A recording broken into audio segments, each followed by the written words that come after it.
Dios les bendiga a todos, bendiciones. Estamos acá nuevamente continuando con nuestro estudio bíblico. Esperamos que Dios haya estado hablando su vida hasta este momento. De igual manera, hermanos, que hayan podido estudiado, hayan podido haber estudiado los estudios que hemos hecho hasta este momento. Recuerden que cualquier pregunta, cualquier comentario, déjenos saber. Puede escribir acá en la página de YouTube o me puede mandar mensajes privados como a veces lo hacen algunos de los hermanos y hermanas. La lección del día de hoy se titula El momento decisivo, la lectura de hoy, y se encuentra en Primera de Samuel, capítulo 5 versículo 3 hasta el capítulo 7 versículo 10. Oremos. Amado Dios, te agradecemos, Padre, por esta oportunidad. Gracias, Señor, porque hasta aquí nos has bendecido, hasta aquí has estado con nosotros y no nos has desamparado, Señor. Te pedimos, Padre, que nos deje entendimiento, Padre, que podamos acercarnos más hacia ti, Señor, a través de este estudio, para que podamos permitir, Señor, que sea un momento decisivo en nuestras vidas cuando decidamos honrarte, vivir vidas para darte la gloria y la honra a ti como la mereces. Guía nuestros pasos, nuestras palabras, nuestros pensamientos, nuestras acciones para la gloria y la honra de tu nombre. En el nombre de Jesús pedimos esto. Amén y amén. Así que, hermanos, comenzamos entonces primera de Samuel 5:3. Estuvimos hablando cuando terminamos un poquito de quién era Dagón. Dagón era uno de los dioses, letras D minúscula, ¿verdad? Más importantes de los filisteos, como dijimos la vez pasada.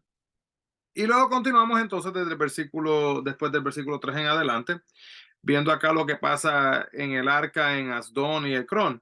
Entonces vemos aquí que a pesar de que los filisteos acababan de presenciar una gran victoria de Dios, del Dios de Israel sobre su Dios Dagón, ellos no actuaron a raíz de ese indicio hasta que fueron personalmente afligidos con tumores. Se cree que existe la posibilidad de que haya sido esto lo que fue conocido como la plaga bubónica. Si ustedes habían escuchado eso anteriormente, pues existe una posibilidad de que haya sido eso. Y de manera similar, pues mucha gente no responde a la verdad bíblica, como podemos ver en el día de hoy, hermanos, hasta que surja algo. Hay veces que hay hasta un milagro, pero el milagro no es suficientemente grande para los ojos de la persona, ¿verdad? Cuando los discípulos, por ejemplo, vieron que Jesús había resucitado de los muertos, en los ojos de los discípulos, wow, la profecía había pasado. ¿Y qué dijo Tomás? Que él quería meter su dedo, ¿verdad? En la herida. Entonces, algunas veces nosotros tenemos el mismo proceder en nuestras vidas cuando surgen cosas, especialmente milagros a nuestros alrededores. Entonces los filisteos eran gobernados por 5 dirigentes o señores en base a los 5 lugares que habíamos hablado, las 5 ciudades principales. Cada uno de ellos vivía en una ciudad diferente y estaba Gat, Ecrón, Asdod, Ascalón y también había uno que se llamaba Gaza. Entonces, el arca fue llevada a 3 de estas ciudades capitales y en cada caso trajo grandes problemas y caos a los ciudadanos. Em, ¿Qué se pretendía lograr con esta ofrenda de culpa? Pues ahora ellos reconocen, ¿verdad?, su culpabilidad, lo erróneo, y quizás era una reacción normal a los problemas de la religión cananea en esos momentos. Pero los filisteos pensaban en realidad que los problemas que estaban teniendo era porque los dioses, con D minúscula, que ellos les sirven, estaban enojados. Entonces reconocieron su culpa al tomar el arca. Y ahora que estaban intentando cualquier cosa para aplacar al Dios de Israel, los adivinos, como vemos en el capítulo 6 versículo 2, probablemente ayudaron a elegir el presente que, que creían que aplacaría a Jehová. Pero la ofrenda, mire esto, sabiendo lo que dice la palabra de Dios, la ofrenda constaba de imágenes de tumores y de ratas, que no era la clase de ofrendas prescritas por las leyes de Dios, como dice Levítico capítulo 5, versículo 14 y capítulo 7 del 1 al 10. Y es bien interesante, hermanos, como esta gente literalmente usaron sus propios métodos para tratar de traer, de aplacar, ¿verdad? Al Dios de Israel. Y nosotros a veces, hermanos, hacemos exactamente lo mismo. Hay veces que nosotros sabemos exactamente lo que Dios quiere y espera de nosotros. Y es curioso, hermano, porque algunas veces también, sabiendo nosotros lo que Dios espera de nosotros, vamos y le preguntamos a una persona que quizás verdaderamente no conoce del Señor o no ha estudiado la palabra o no le importan mucho las cosas del Señor. Y escuchamos una cosa que va en contra de lo que Dios quiere que nosotros hagamos. Y nosotros aún sabiendo, a veces nos dejamos llevar de esa persona. Y a veces a propósito, yo conozco personas, hermanos, que a veces no le preguntan a los hermanos de la iglesia o a los líderes de la iglesia porque no quieren tener que actuar de cierta manera. ¿Qué es lo que está esperando Dios de ellos? Pero quiero explicarle un punto bien importante, hermano y hermana, en esta mañana. Y es lo siguiente. Es el hecho de que usted sabiendo, usted sabiendo lo que tiene que saber, ¿verdad? De la palabra de Dios, en su madurez en la palabra de Dios, si usted va a pedir consejo y usted actúa en contra de lo que Dios espera de usted, usted sabiéndolo, dice que por dejarse llevar de la persona, pero usted sabe lo que usted está haciendo está mal, hermano, está pecando. Y de igual manera se aplica también para mí, no es para una persona, sino eso se aplica para todos nosotros. Entonces, los sacerdotes filisteos y los adivinos idearon una prueba para comprobar si Dios era el que había causado todos sus problemas recientes. Y habían dos vacas que acababan de parir. Fueron atadas a un carro y enviadas hacia la frontera de Israel llevando el arca del pacto. Para que una vaca dejara su becerro, debía ir en contra de todos sus instintos maternos. Solo Dios, que tiene poder sobre todo el orden natural, pudo hacer que eso sucediera. Dios envió las vacas a Israel no para pasar la prueba de los filisteos, sino para demostrarles su grandioso poder. Así que eso que es algo, vamos a ver, que va en contra de lo natural, ¿verdad? Del orden natural de la maternidad de los animales, Dios lo hizo. Los filisteos reconocieron la existencia del Dios hebreo, pero no tan solo como si fuera una de las deidades añadidas a lo que ellos ya les servían. No, no, es como el verdadero, el camino, la verdad y la vida, el todopoderoso. Solo hay uno, ¿verdad? Y mucha gente, a veces, tristemente, piensan en Dios como esta manera que les facilitó ignorar su mandamiento de que debían de adorarlo solamente a Él, en el sentido de que hay personas que están dispuestos a adorar a Dios, pero también adoran a X, Y, Z, a otras cosas en su vida. Y eso es lo que se llama idolatría. Y muchas veces no queremos llamarla idolatría, porque idolatría, recuerden, lo he dicho, lo repetiré para que se la aprenda bien importante. Cualquier cosa, ¿verdad? Cualquier cosa o persona que tome el lugar de Dios en su vida es idolatría. Y muchas veces, hermano, puede ser trabajo, puede ser familia, y no es necesariamente la idea, la imagen que tenemos de postrarnos así, ¿verdad? Como hacían las personas, o todavía hacen algunas personas que se postran delante de ídolos. No tiene que ser necesariamente así. Entonces, al ver esto, pues podemos ver que eh, en, en un filisteo, ¿verdad? Un filisteo podía ver a Dios como un ser que le daba algo positivo para su vida, pero era como una añadidura solamente. No veía a Dios en la totalidad, ¿verdad? Del poder y la magnitud de quien es, omnisciente, omnipresente y omnipotente. Entonces, podemos ver en el versículo 19, ¿por qué murió la gente que miró dentro del arca? Los israelitas habían hecho del arca un ídolo. Habían tratado de aprovechar el poder de Dios para usarlo para sus propios propósitos, que era lo que era la victoria, ¿verdad? En la batalla. Llevamos el arca del pacto por delante y entonces vamos a ganar. Si Dios lo dice de esa manera es una cosa, pero en el momento que lo empiezan a hacer de otra manera, yo he escuchado personas que preguntan, ¿por qué cuando Dios sanaba a las personas ciegas, no lo hizo de la misma manera? Imagínense que Dios hubiera sanado a todo ciego, escupiendo en el piso, cogiendo tierra y poniéndosela. Hermano, en el día de hoy habría gente por ahí en las calles escupiendo y haciéndolo de la misma manera, ¿verdad? Siguiendo un método, y no era el método, era el Hijo de Dios, era Dios, ¿verdad? En persona. Vemos entonces que el Señor del universo no puede ser controlado por los humanos, y para proteger a los israelitas de su poder, les había advertido que ni siquiera miraran los objetos sagrados. que estaban en el lugar santísimo o morirían. Eso lo podemos ver en Números capítulo 4 versículo 20. Y debido a su desobediencia, Dios llevó a cabo el juicio que había prometido anteriormente. Y Dios no puede permitir, hermano, que la gente piense que puede utilizar su poder para sus propios fines. Hay personas que tienen esta idea de que yo voy a jugar con Dios, voy a obtener lo que quiero y luego ahí lo voy a dejar. Hermano, Dios no funciona así de esa manera. La gente piensa a veces que en el aspecto financiero, ¿verdad? Pueden aprovecharse y de Dios o para... Yo hasta he escuchado personas, hermano, tristemente, que literalmente han planeado pecar. Yo voy a hacer esto mal para obtener un beneficio y después me arrepiento. Tengamos cuidado, tengamos cuidado. No juguemos con Dios, hermano, porque Dios no es así. Dios no es un Dios de juego. ¿Estamos con Dios o no estamos con Dios? Y en el momento que le estamos dando la espalda a Dios, a propósito, es una de las peores cosas que nosotros podríamos hacer. Entendiendo, hermanos, que cómo vamos a que literalmente darle la espalda a Dios, enfocándonos en nosotros mismos y no en Él, le estamos diciendo literalmente rechazando la grandeza que Él tiene. Así que mantengamos eso en mente. Entonces, em, no puede permitir que pasen por alto las advertencias, ¿verdad? Y que la gente actúe hacia la ligera.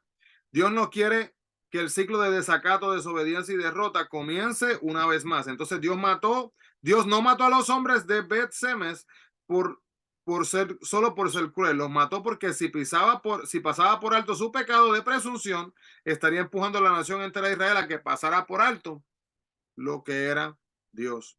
El arca fue llevada entonces a Kiriat Jearim, una ciudad cercana de batalla, para custodiarla, y a Eliezer se le dio la responsabilidad de cuidarla. ¿Y por qué no fue regresada entonces directamente a Silo en ese momento? Probablemente debido a las acciones perversas de los sacerdotes. En el capítulo 2, versículo 12 al 17, podemos ver esto que habíamos discutido anteriormente. Silo había sido capturada y destruida por los filisteos en una batalla anterior también, en capítulo 4 del 1 al 18, y en Jeremías 26 del 2 al 6 podemos ver esto también. Y el tabernáculo y su mobiliario estaban aparentemente al salvo, porque leemos que durante el reinado de Saúl establecido en Nob, se ve, esto está en el capítulo 21 del 1 al 6, y en Gabaón durante los reinados de David y Salomón. Pero sin embargo, Silo no vuelve a ser mencionado en los libros históricos del Antiguo Testamento. Y la casa de Samuel fue en Ramá, su lugar de nacimiento, más evidencia de la destrucción probablemente de lo que fue Silo. Así que tomamos aquí un momentito para hablar un poquito de información sobre quién fue este hombre Samuel. Pues Samuel, los puntos fuertes y logros, él fue utilizado por Dios para ayudar a Israel en su transición de un pueblo tribal gobernado libremente a su monarquía. Ungió a los dos primeros reyes de Israel, fue el último y el más efectivo de los jueces de Israel. Y también mencionada en el Salón de la Fama, lo que le llamamos el Salón de la Fama bíblico en Hebreos capítulo 11. Algunas debilidades y errores, fue incapaz de guiar a sus hijos a una relación estrecha con Dios. Y podemos ver en lecciones de la vida que la importancia de lo que la gente logra está directamente relacionado con su relación con Dios. Y la clase de persona que somos es más importante que cualquier cosa que podamos hacer. Así que, hermanos, las acciones, ¿verdad? Usted, por más que usted pretenda o que tratemos de demostrar una imagen, eso no es suficiente, ¿verdad? Tenemos que entender qué tipo de personas somos cuando nadie nos está mirando. ¿Qué hace usted qué está pensando usted? ¿Qué pienso yo? ¿Qué hago yo cuando nadie está mirando? ¿Verdad? Tenemos que darle cuentas a Dios por eso. Datos generales. Toma lugar la historia en Efraín. Ocupaciones, Samuel fue juez, profeta y sacerdote. Los familiares, la madre fue Ana, su padre fue Elcana. Y los hijos de él se llamaban Joel y Abías. Contemporáneos de él fue Elí, Saúl y también David. Y ahí prácticamente pues cubrimos un poco de la información sobre él. Regresando a la historia, vemos que Samuel somete a los filisteos en Mizpa. Israel entonces lloró y se afligió durante 20 años, hermanos. El arca fue guardada como se pone una caja sin valor en un ático, literalmente así, como echada a la deriva, como sin ninguna importancia. Y parecía como si el Señor hubiera abandonado a su pueblo. Samuel, ahora adulto, los estimuló para que actuaran diciéndoles que si realmente estaban avergonzados, debían hacer algo al respecto. Qué fácil es, hermanos, quejarse. Y quiero compartirle esto. En cada comentario que nosotros hacemos, en cada queja, hermanos, que tenemos, siempre tenemos dos opciones. O hacemos algo al respecto o nos quejamos y no hacemos nada. Así que son las únicas dos opciones, hermanos. Ni siquiera a veces seguimos el mismo consejo que Dios nos ha dado.